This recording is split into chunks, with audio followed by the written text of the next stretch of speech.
At this stage, many start adding dozens of indicators to the chart. Oscillators, signals, arrows. It seems that more tools equals better analysis. But the opposite happens. One shows buy, another sell, third overbought. Emotions make decisions, not the system. Today we'll cover 3 indicators that are enough for professional analysis. 3 functions, 0 overload. If you're following our course, subscribe to the channel and check out Strifor's Telegram daily market updates. Link in description. Moving average, trend structure. First, the moving average. It's the average price over a period. It smooths noise and shows direction. Important, the average doesn't predict the market. It shows price balance.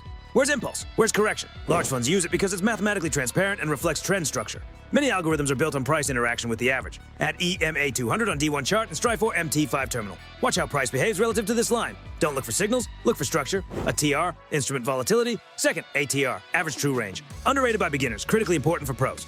A TR measures volatility, average range of price movement. Each instrument has its own breathing.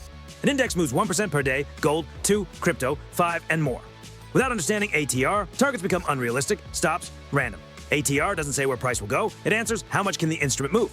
This is the foundation for calculating reasonable targets, logical stops, adequate risk. Add ATR 14 to the chart and compare it with average movement. This shows how realistic your expectations are. Pivot points, reaction zones.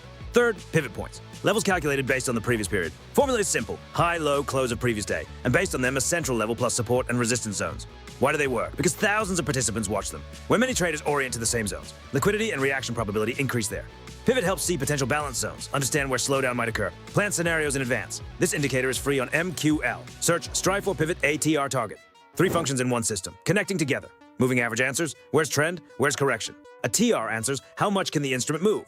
Pivot answers, where are reactions likely. 3 tools, 3 functions. Professional approach is clarity of logic, not quantity of indicators. Practice assignments. Practice 4 assignments on Strifor demo account. First, add EMA 200 on D1. Find 2 pullbacks to the average. Did movement continue after touch? Goal. Understand that average shows structure, not signal. Second, add ATR 14. Check average range. If ATR shows 80 points, is it reasonable to set a target of 200 within one wave? Goal. Think through volatility, not greed. Third, add pivot on 5-minute or hourly chart. Mark R1, R2, S1, S2. How did price react? Bounce? Breakout? Slow down? Goal. Pivot is reference points, not guarantee. Fourth, choose one chart section. Analyze through 3 indicators. Where's price relative to average? What's ATR? Is there pivot nearby? Describe scenario. Goal. See the system, not 3 separate indicators. What's next? Write in comments. Which indicator seemed most useful? Next session, support and resistance levels. Not as lines, but as zones where participants' interests collide. Don't miss it.